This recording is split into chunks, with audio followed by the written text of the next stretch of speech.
I have kept a tally book for 31 years. Cattle bought, cattle sold, rain in inches, the day my wife stopped eating, the day she stopped talking, the price of nails in the spring of '84, which was robbery, and I wrote that down too because a man should have a record of what was taken from him. I can show you the weight of every steer that ever left my land. I can show you what I paid a Mexican boy to dig a well, and what I paid the man who told me where to dig it, and the difference between those two numbers, which taught me something about the world I have never been able to unlearn. But there is one page in that book I did not fill. 9 days, a girl stood in front of Hollies' mercantile in Coulter's Crossing with her hands hanging at her sides, asking for work. 9 days, this town told her no. I was one of the men who told her no. I told her no on the fourth day, and I went home, and I ate my supper, and I slept. That's the part nobody wants me to say out loud. They want the other part, the part where the mountain came down and stood beside her.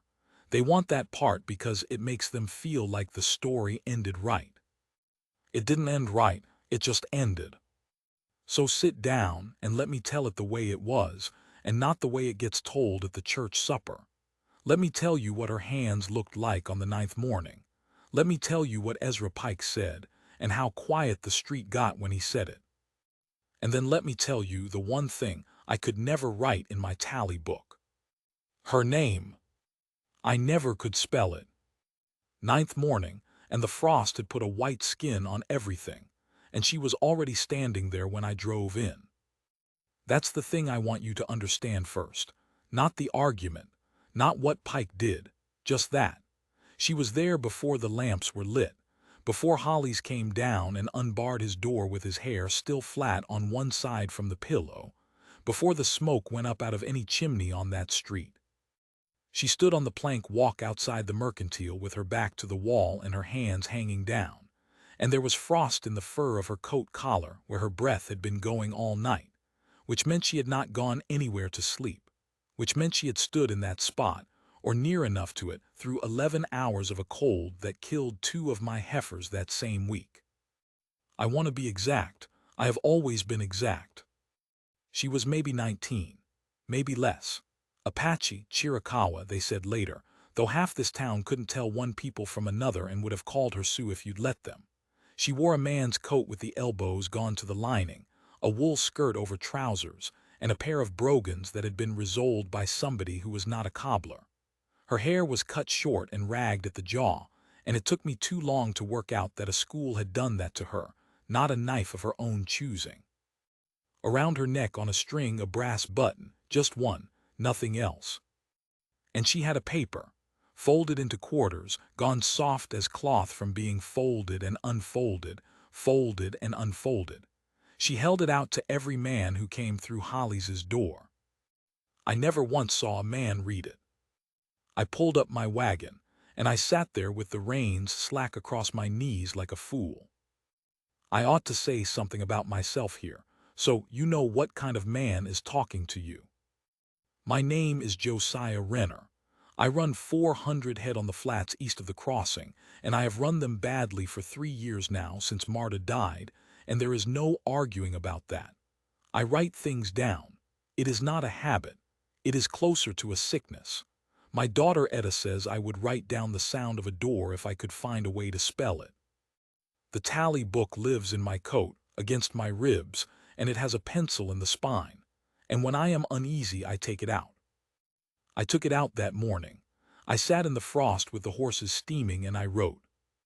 Nov 14, hard freeze, ground iron down 3 in, girl still at Hollies' 9th day.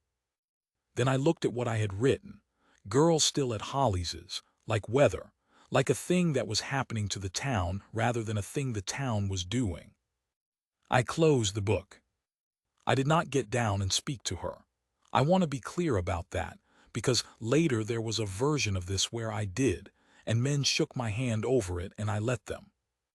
I climbed down and I went past her into the store and she held out the paper and I said, "Not today," which is the coward's no. It has a tomorrow in it. It costs you nothing. She lowered the paper. Her hands were split across the knuckles, the cracks gone open and dark, the way a woman's hands get when they've been wet and then frozen and then wet again. She didn't rub them. She didn't tuck them under her arms. She just let them hang there in the cold like they belonged to somebody else and she was only keeping them for him. That is the picture I have. That is the one that will not go. Inside, the stove was going, and the store smelled like kerosene and coffee, and the sour green smell of new leather. Holly's was behind the counter with his ledger. Big soft man, pink through the scalp, the sort who is generous 3 days out of 10 and remembers each of the 3 for the rest of his life. Josiah. Holly's coffee sugar, 10 pound of beans if they ain't wormy. They ain't, he wrote it down, then without looking up, she's still out there. She's out there. 9 days. He said it like a man reporting a curiosity, like a two-headed calf. I told her the first day I got no work. I told her the second day I got no work. She comes in again, I'll fetch Barrow. She hasn't come in.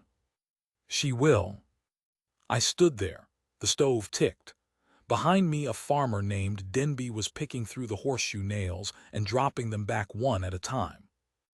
I said, and God help me, I said it in the tone of a man being reasonable. What's on that paper of hers? Holly's pencil stopped. Ain't read it. 9 days and you ain't read it. Josiah, if I read it, I got to answer it. And here is the thing. I understood him. That is the part I have never been able to shake loose. I stood there in the warm and I understood him completely, the way you understand a man who says a thing you have been careful never to say. I'll give you the account the way I have it, the way I put it together after, from what folks would admit to. Day 1 she went to Holly's, no. Day 1 she went to the Sunrise Hotel, and Mrs. Alma Pratt came out onto the step and said the guests would not care for it, and shut the door with her hand still raised in a way that was almost a wave. Day 2 the livery. Kirby Voss said he'd take her on if she'd take $4 a month, and she said yes before he finished, and he laughed and said he was joking, and then he stopped laughing because she hadn't. She stood there and waited to see if it could still be true. Voss told that story in the saloon for a month. He told it as a funny story. Men laughed. Day 3 the school. They wanted a woman to sweep and lay fires. The board met and voted 3-1, and the one was the schoolmaster, and he was overruled, and he came out and told her the vote as if the arithmetic of it was a comfort. Day 4 me. She came out to the Renner place on foot, 11 miles. I was in the calving shed, and I heard Etta call, and I came out wiping my hands, and there she was at the gate with the paper. Etta was 14 then. She had her mother's straight way of standing. I said we weren't hearing, which was a lie, and everybody standing in that yard knew it was a lie, because I had been telling the whole county for a month that I was short a hand and the calving would ruin me. I had said it in that same mercantile. Holly's could have quoted me. The girl said first words I ever heard from her, and her English was good, better than Voss's. I can pull a calf. And I said, I don't doubt it. And then I said nothing else, and the silence did the rest of the work, the way it always does. Silence is how a man says a thing he doesn't want to hear himself say. She looked at me a while. Then she folded the paper along its worn creases and put it away and turned and walked 11 miles back. Etta didn't speak to me until Thursday. Now Ezra Pike. You have to understand what he was to us, because if you don't, you'll think this is a story about a good man, and it isn't. Not exactly. He came down out of the Chiricahuas twice a year, spring and fall, and he came down the way weather comes down. He had a place on the Widow's Shelf, 26 miles up, a hard climb, 3 fords, and a stretch of shale where a mule can break a leg if it thinks too hard about it. Nobody in town had seen it. Nobody wanted to. He was near 60, and he stood taller than any man in the crossing, and he was broader through the shoulders than the doorframe of the mercantile, which we knew because he turned sideways to come in every time, without seeming to think about it. His beard was the color of dirty snow. His hands were ruined. That's the word. 2 fingers on the left gone at the second knuckle, the rest of them thick and bent and shining at the joints, and he moved them slowly always, like a man carrying something full to the brim. His right knee didn't bend past a certain point. He came down the boardwalk with a hitch and a swing, and you heard him coming, thump drag, and it was a sound this town knew the way it knew the church bell. He never talked. I don't mean he was quiet. I mean I had known him 20 years and I had heard him speak perhaps 40 sentences. Some men are silent because they are hiding something. Some are silent because there's nothing in there. Pike was neither. Pike was silent the way a mountain is silent because you have not yet said anything worth answering. And he stank. I'll say that too because it's true and because everybody who tells this story leaves it out to make him nobler. He stank of hide and grease and wood smoke and the inside of a bear. Women stepped off the walk. Children followed him at a distance, and he let them, and once I saw him stop and turn and look at a boy who'd thrown a stone, and the boy sat straight down in the road and cried, and Pike went on without a word. He came down that 9th morning. Of course he did. That's how these things arrange themselves. I heard the mule first. Delilah. Big rangy Jenny with a white eye and a personal hatred of Holly's flag. Then thump drag up the walk. Half the store came to the window. That is what I mean about him. Grown men at the window. Pike had a stack of fur on that mule that would have paid my note twice over. Beaver mostly, and some marten, and one wolf hide rolled separate because it was worth the price of the rest and he knew it. He came in sideways through the door. He looked at nobody. He set down a list on the counter. He wrote his lists. He never spoke them, and Holly's read it and went a-filling it, and the store got busy pretending it wasn't watching. And the girl came in behind him. She'd never come in. 9 days she never came through that door, but he'd left it half open, sideways man that he was, and I think, I don't know, the warm hit her and something in her simply gave out. She came 2 steps in and stood by the nail barrel with the frost melting off her collar and running down her neck. Holly saw her. Out, he said. She held up the paper.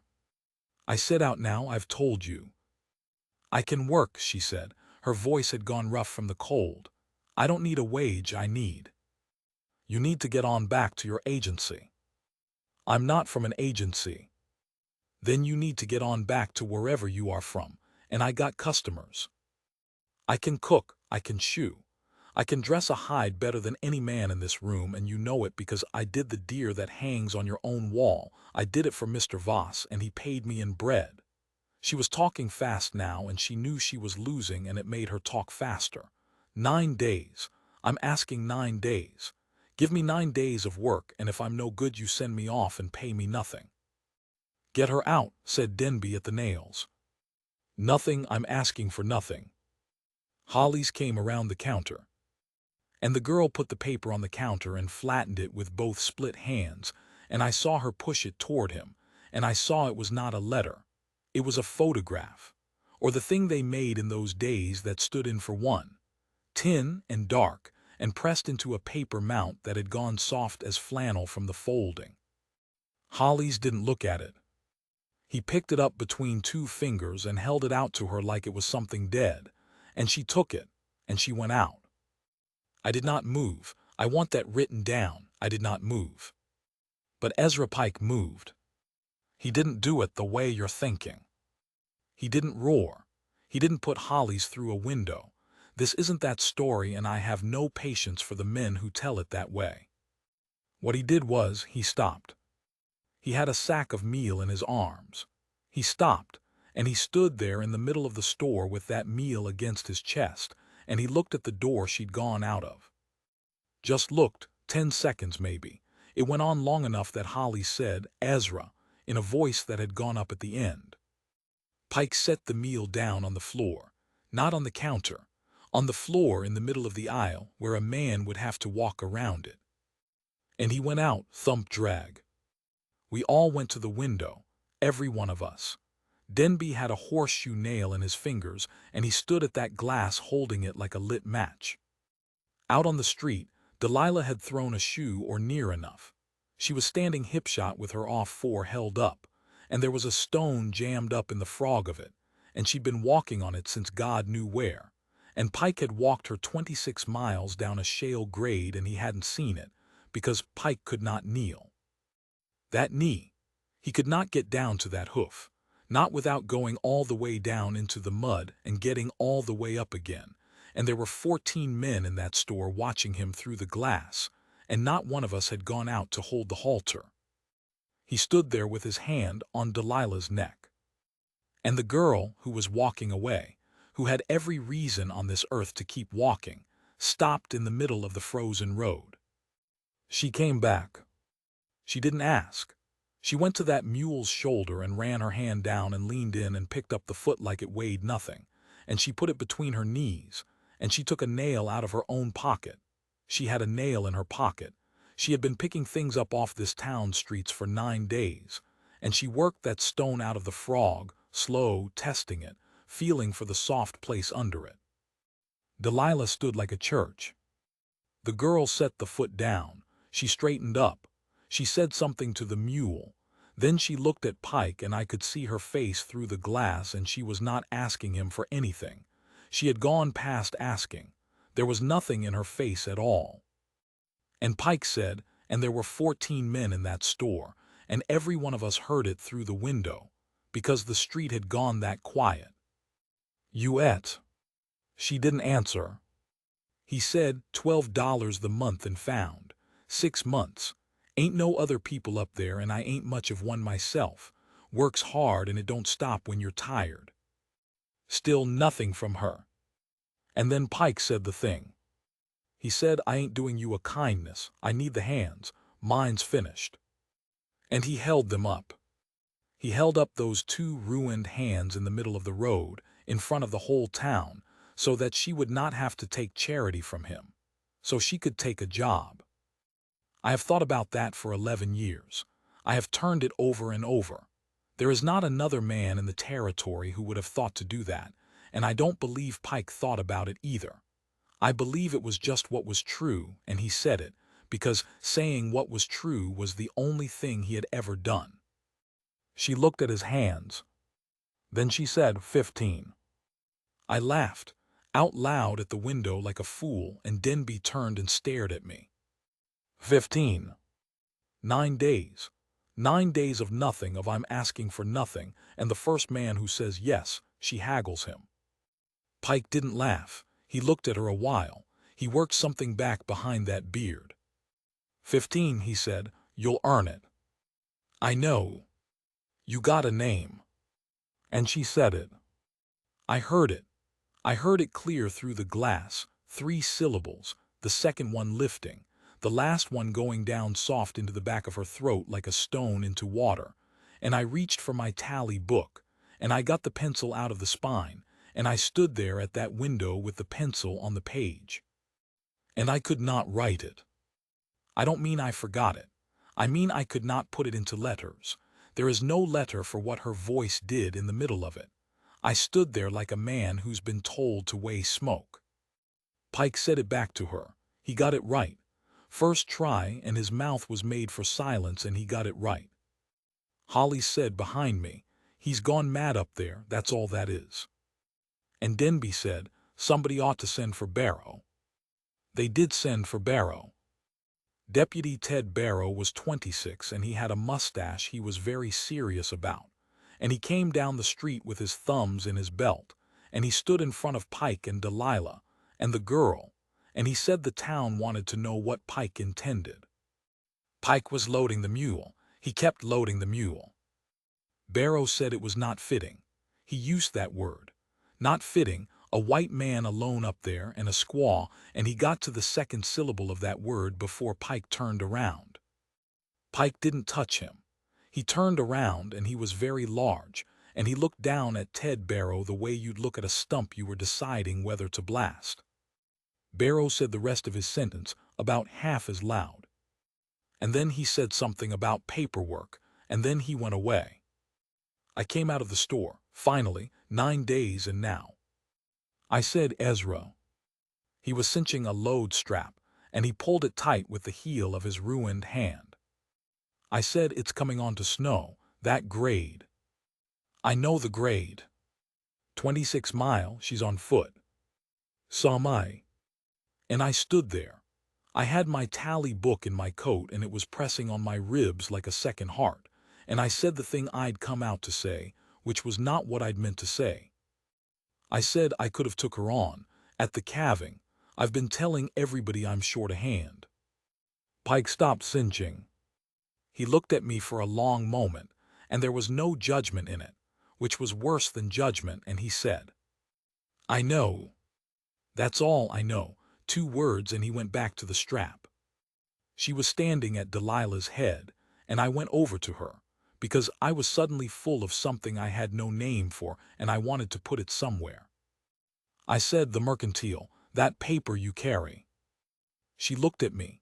She had gray eyes, which I had not expected, and later I learned about her mother's father, and that is a story that isn't mine. She took it out. She unfolded it. She'd unfolded it maybe 400 times. It was a photograph. 2 men and a woman and 3 children in front of an adobe wall, and the tin had gone dark, and there was a crease across the middle of it like a scar, and one of the faces had been worn nearly off by a thumb going over it. She said, they're at San Carlos, or they were. Family. My mother's sister, her boys. A pause.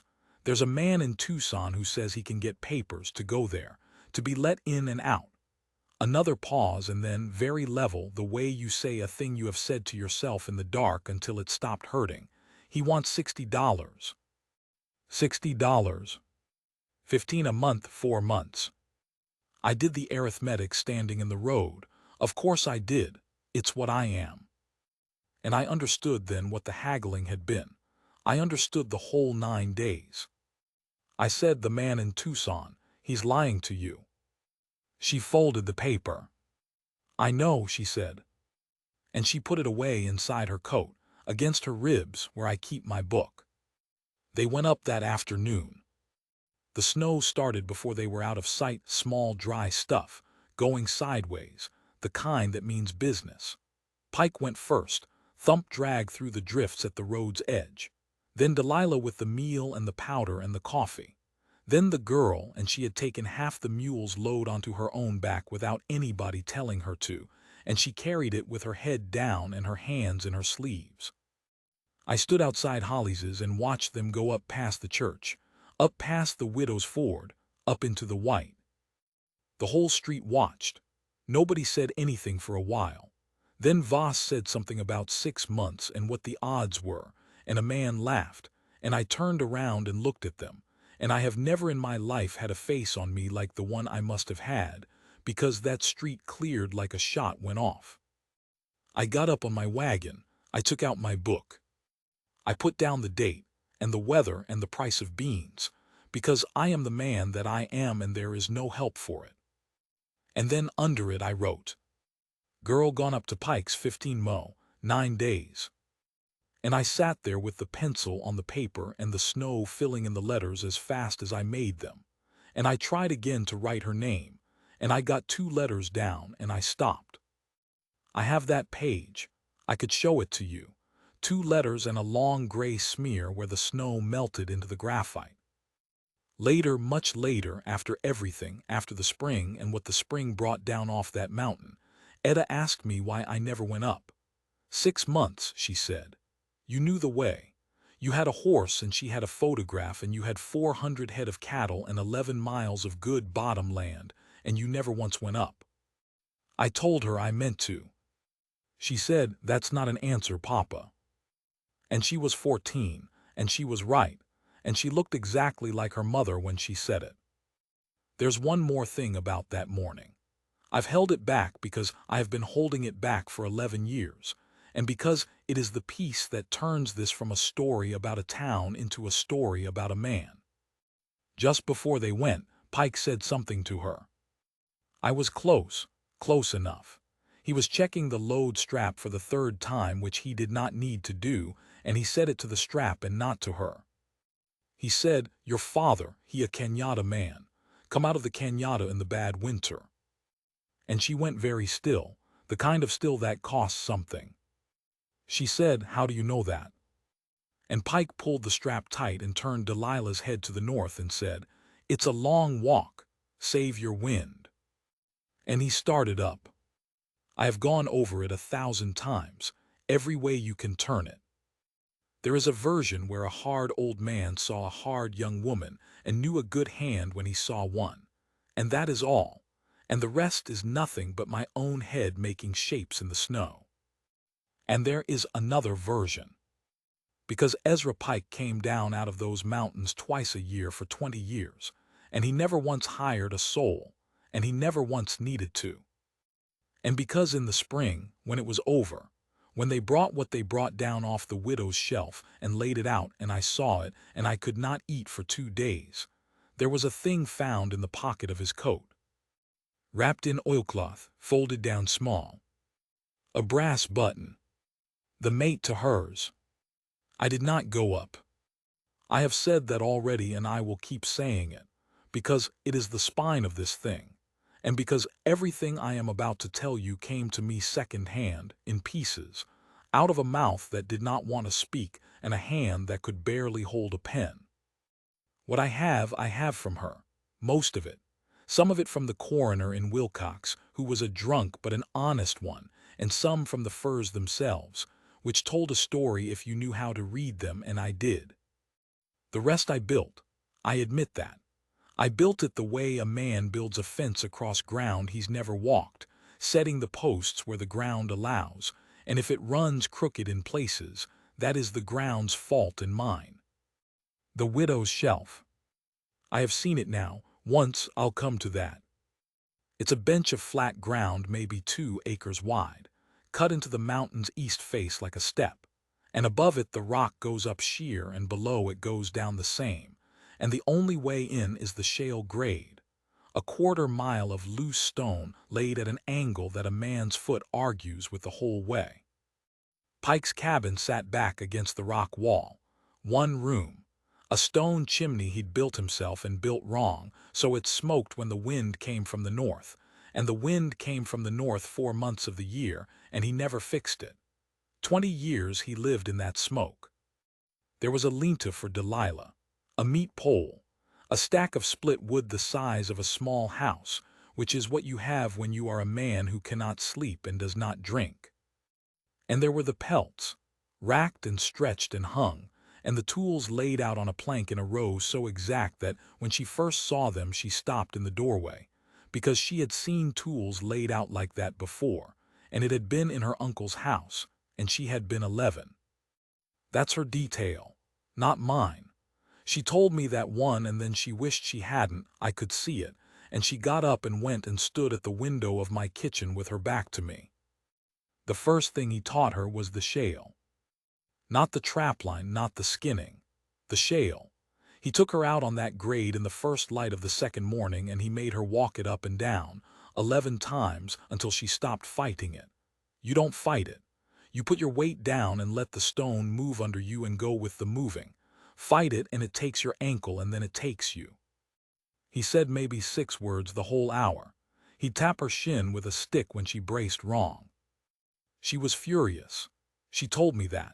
19 years old and starving, and she had walked 26 miles for a job, and this man had her walking up and down a hill like a child.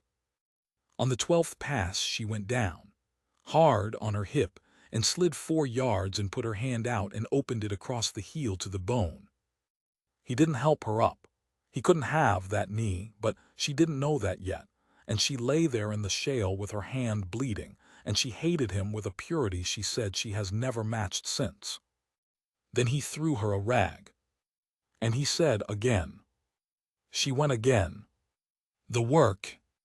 I want to put it down plain, because there is a kind of man who will read she worked hard and picture a woman sweeping a floor. Up at 4, in a cabin at 8,000 feet in December, and the water bucket has 3 inches of ice on it and the fire is out. The trapline was 11 miles, run in a loop, and it took 11 hours in good weather. Set, check, clear, reset. Beaver in the drowning sets at the ford. Martin up in the timber.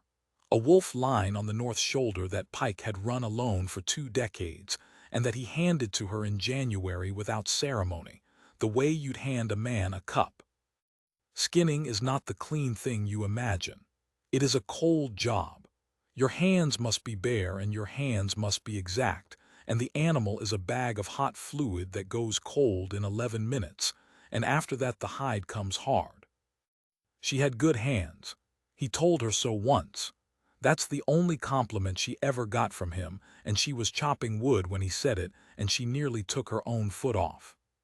Fleshing, stretching, the hoops, the scraping, which is the thing that ruins you, the same motion, 10,000 times, and your right shoulder wakes you at night. His hands could not do it anymore. That was true. He had not lied about that.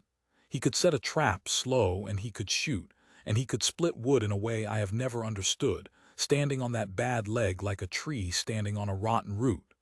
But he could not scrape a hide, and he had been getting 18 cents on the dollar for the last 3 years, and the wolf line had been going untended 6 weeks at a time. He needed the hands. Every word of what he said in that road was true. It just wasn't why. They didn't talk. I don't want you to imagine some long, warm winter of 2 lonely souls learning each other by the fire. That is not what happened, and she would spit at anybody who told it that way. They ate at the same table and did not speak. He wrote his lists. She read them. He wrote a great deal, she said. That was the thing that surprised her most about him, that this mute mountain of a man had a stub pencil in every pocket and a stack of paper he'd bought in Wilcox and hoarded like sugar. Lists. Counts. Weather. Where the marten were moving. I have a page of his. I keep it in my book. Deck 3. Wind and smoke bad. 2 beaver, 1 poor. Her arm troubles her, the left she won't say. Deck 4. Wind N. Deck 5. Wind N, give her the north line. Deck 6. She has run it. She has run it. Look at that. 4 words, and I have never in my life read anything prouder. Here is what she did in the evenings. She got a piece of charcoal from the fire, and on the inside of the cabin door in the corner, low down where the shadow was, she made a mark. 1 mark a day. And beside the marks, every month a number. 15, 30, 45.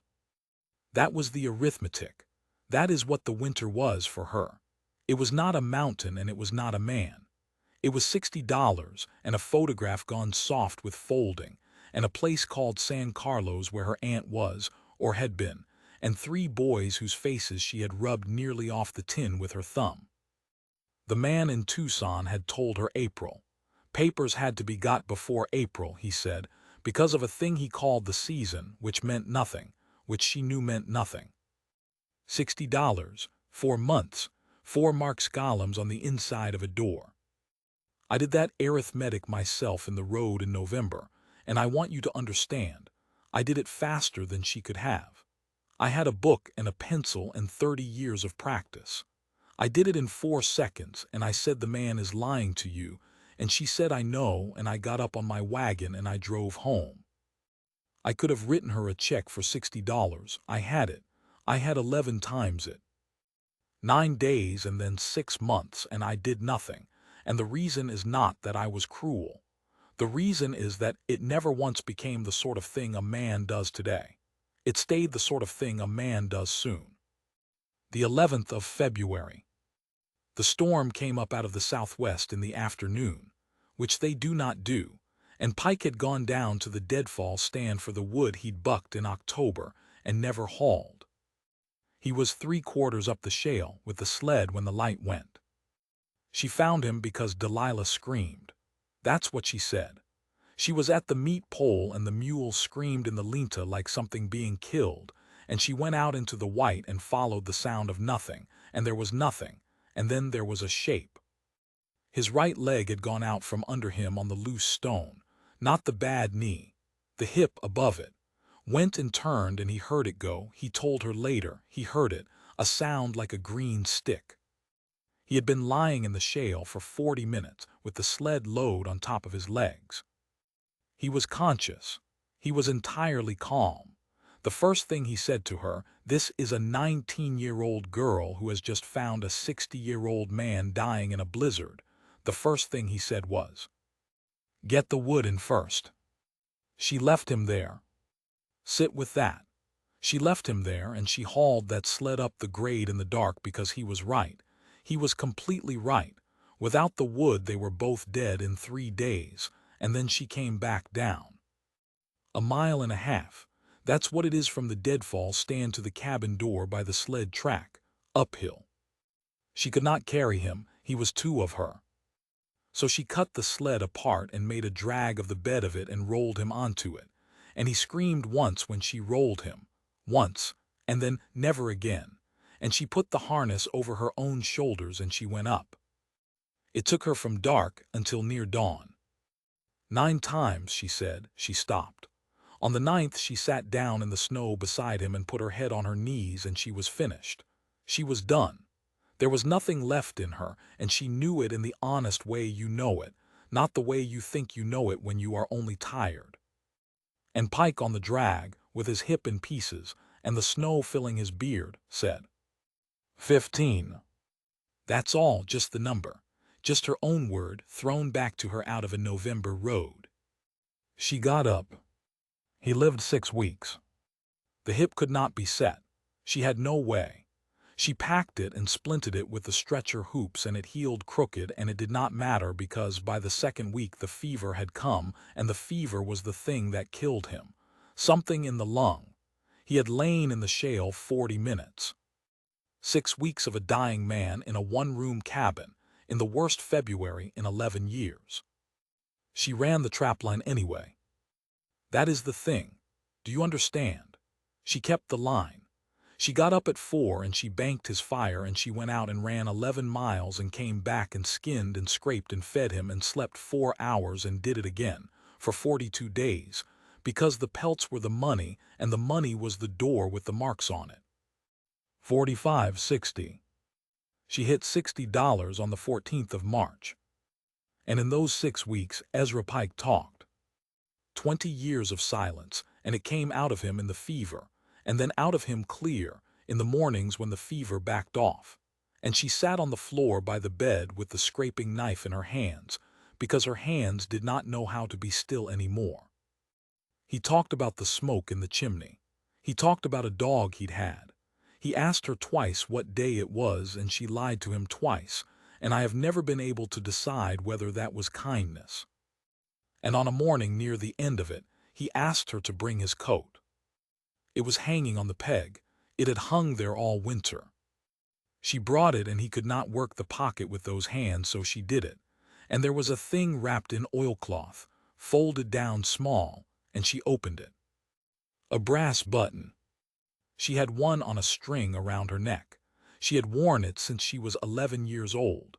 It was the only thing of her father's that had come back. Here is what he told her. I am going to tell it the way she told it to me, flat, without any of my own weather on it, because it is not mine. 22 years before, Ezra Pike was 38, and he was a scout with a militia column out of Pinos Altos, and they went into the Cañada in the bad winter after a man named Sloat who had lost 40 head of horses, and did not much care to whom he was repaid. The column found a camp. It was not the right camp. Pike knew it was not the right camp. He knew it standing in the snow at 200 yards because there were no horses in it, and he said so, and he said it once, and Sloat told him to hold his tongue. And Ezra Pike held his tongue. That is the whole of it. That is the entire sin. He said the true thing one time in a normal voice to a man who did not want to hear it, and when the man did not want to hear it, he stopped. Then the shooting. He did not fire. He wants that known, she said. That was the closest thing to pleading she ever heard out of him, and she said it made her want to put her hands over her ears. He did not fire. He stood on the ridge with his rifle in his hands, and he did not fire, and the difference between that and firing is a difference that mattered a great deal to Ezra Pike and to nobody else in the world. Afterward going out the weather turned, the column left him, that happens. A scout drops back to read a track and the column keeps going and the snow comes down and by dark there is no column, there is only white. He went down in a draw with his knee smashed against a rock under a horse that had fallen on him, and got up without him. He was there 2 days. And on the second day, a man came up out of the cañada. A young man, 25 maybe, coming out of that camp 4 days after, walking north with nothing, going God knows where, going nowhere because there was nowhere. He stood over Ezra Pike in the snow for a long while. Pike said he watched the man decide. He said he watched it happen on his face, and it took a while, and there was no anger in it, which he said was the worst thing he ever saw in his life.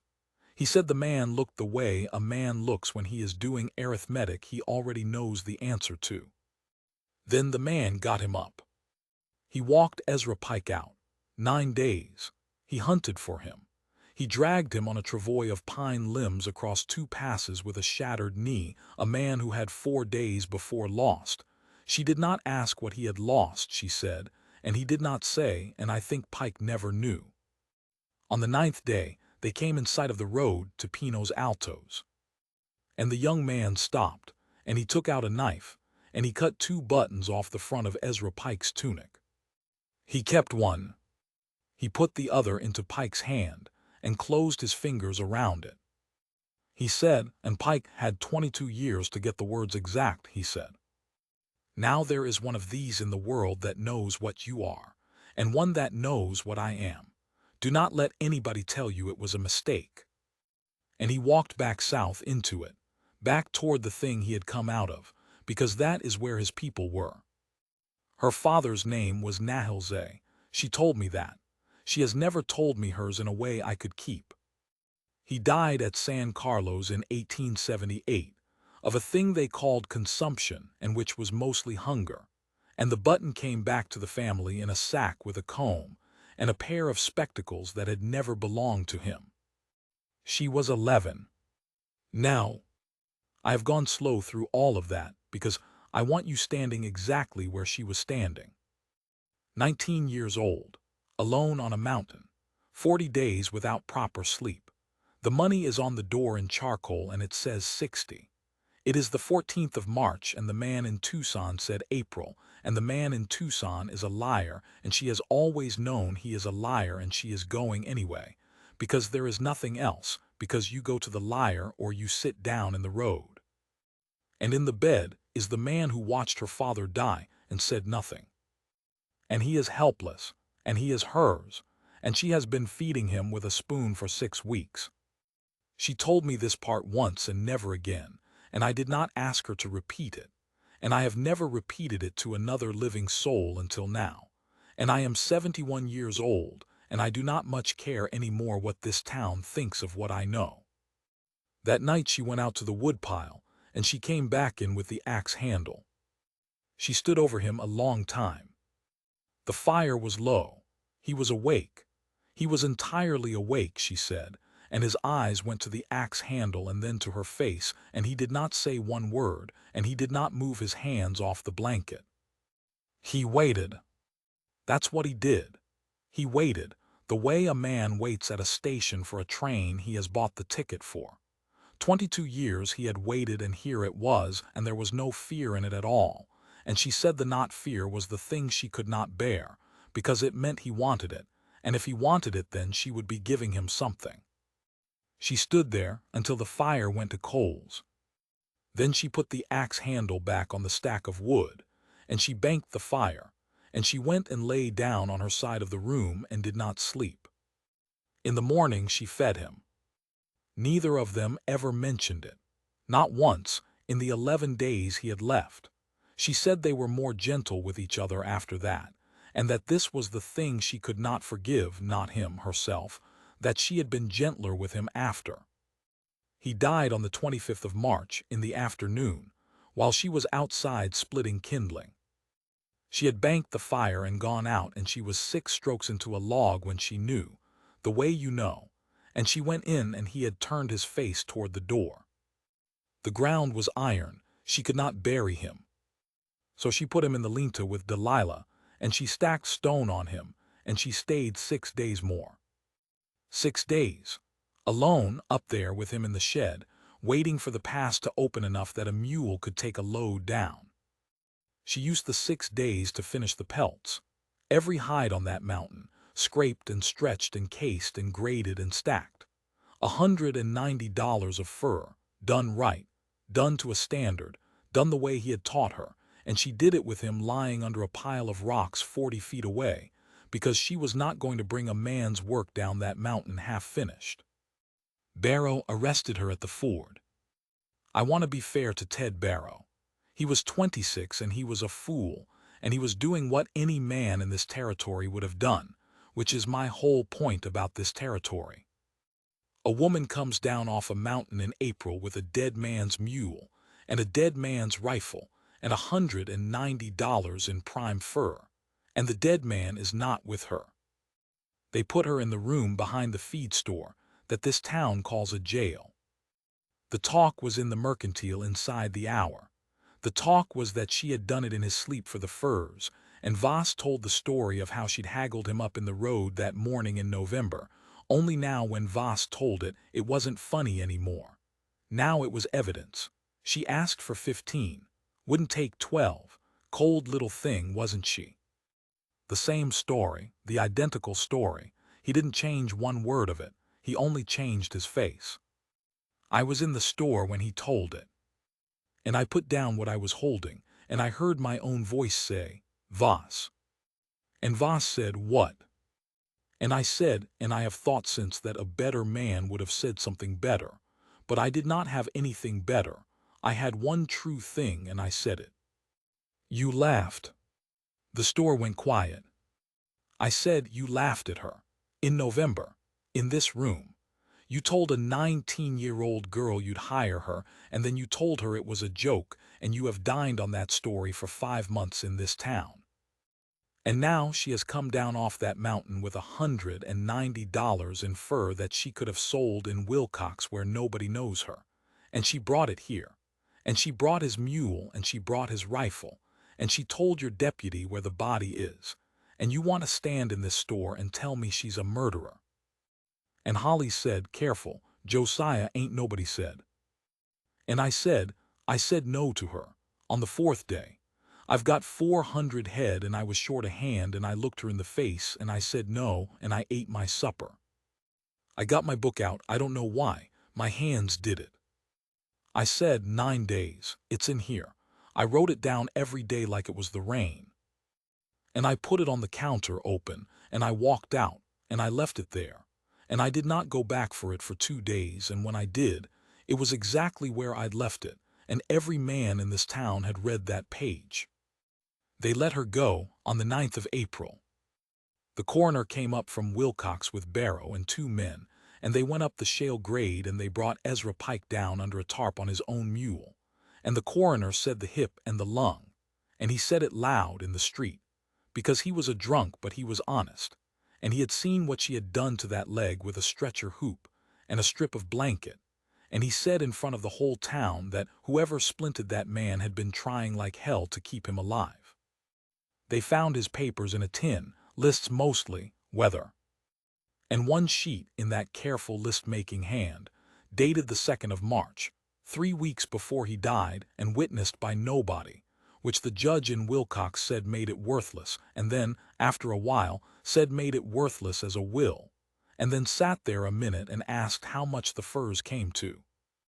It said everything on this mountain belongs to the girl. She earned it twice, E. Pike. She earned it twice. I have thought about that for 11 years too, what the second time was, whether he meant the hip and the 6 weeks, or whether he meant something else, something further back, something a man might owe to a name and not a person. I don't know. He wrote it down and he did not explain it, which is what he did with everything. $190, less what the coroner took, less what Barrow took, less what the judge in Wilcox called costs. $131.40. She came out to the Renner place before she went. She stood in the yard where she'd stood in November, and this time Etta brought her in and put her at the table and gave her the good chair. And my daughter looked at me across the top of that girl's ragged head with an expression I hope to God I never see on her again. I said, "The man in Tucson." And she said, "He's gone. There was never—" She stopped. She started again level. "There was never any man in Tucson. There was a name. Somebody gave me a name in Lordsburg, and I walked to Tucson, and there was a man at that address, and he had a desk, and he had papers on it, and I gave him $2 for the first letter." $2. "He was very kind," she said. "That's how I knew." She turned her cup around on the table. $60, she said, "for a paper that lets me go in and out of San Carlos. There is no such paper. Nobody who is in San Carlos comes in and out." She said it the way you read a price off a board. "I have known since December. I think I knew in Tucson." And Etta, 14 years old, said, "Then why?" And the girl looked up at her. "Because," she said, "the alternative was to sit down." She left the next morning. She would not take the wagon. She would not take a horse. She said if she came in on a horse, they would take the horse. She took Delilah because Delilah was hers, and Delilah had a stone in her foot the day everything started and would have died on that mountain of a rotted frog if a girl walking away from a mercantile had not turned around. $131.40 sewn into the lining of a man's coat with the elbows gone. 2 brass buttons on a string. She was going to San Carlos, and there were no papers, and she knew there were no papers, and what she was going to do when she got there she did not say, and I did not ask, because I had finally, at the age of 60, learned when a question is only a way of making yourself feel present. At the gate she stopped. She said, "Mr. Renner, your book." "What about it?" "You wrote it down every day." I said something. I don't remember what. Something about how it wasn't anything, it was just what I did. I wrote down the rain. And she said, "You were the only one." And then she said the thing I have carried for 11 years. And she was not being kind. She was being exact. She was the most exact person I have ever known. Nobody else even noticed the 9 days. I went up the mountain that summer, once, alone. The cabin was standing. The chimney still smoked wrong. The tools were on the plank in a row. And on the inside of the door, low down in the corner where the shadow was, in charcoal, 5 months of small marks. And under the last column, under the 60, in a different hand, in a big, slow, ruined hand, a hand that could not scrape a hide anymore and could barely hold a stub of pencil. A single mark more. Etta married a man in Safford, and she has 3 children, and she is the best thing I ever did, and I did it mostly by accident. She wrote the name for me once, sat down with my book, and I said it, and she wrote what she heard, and then I read it back, and she said, "No, Papa," and I said it again, and she said, "No," and after the 4th time she put down the pencil, and she was crying and she was laughing both, and she said, "Papa, it's fine. It isn't in the book. I never let her leave it in the book. It would have been wrong to have it in there next to the price of beans." Every year I put down the same entry on the 14th of November, and it is not the weather, and it is not the cattle. It's the number. And under it, some years, when the wind is out of the north and I am 71 years old and there is nobody in the house to see me do it, I will write the beginning of her name, the 2 letters I can spell, and then I will sit there with the pencil on the paper for a while. I am told she got there. Somebody told me that. A man in Bowie said a woman came in on a mule in the spring of that year and would not go away and would not go away and would not go away, and they put her out, and in the morning she was there again, standing. That is only a story. I don't know that it's her. But I know what it costs to stand somewhere for 9 days. And I know that this town watched her do it and did not.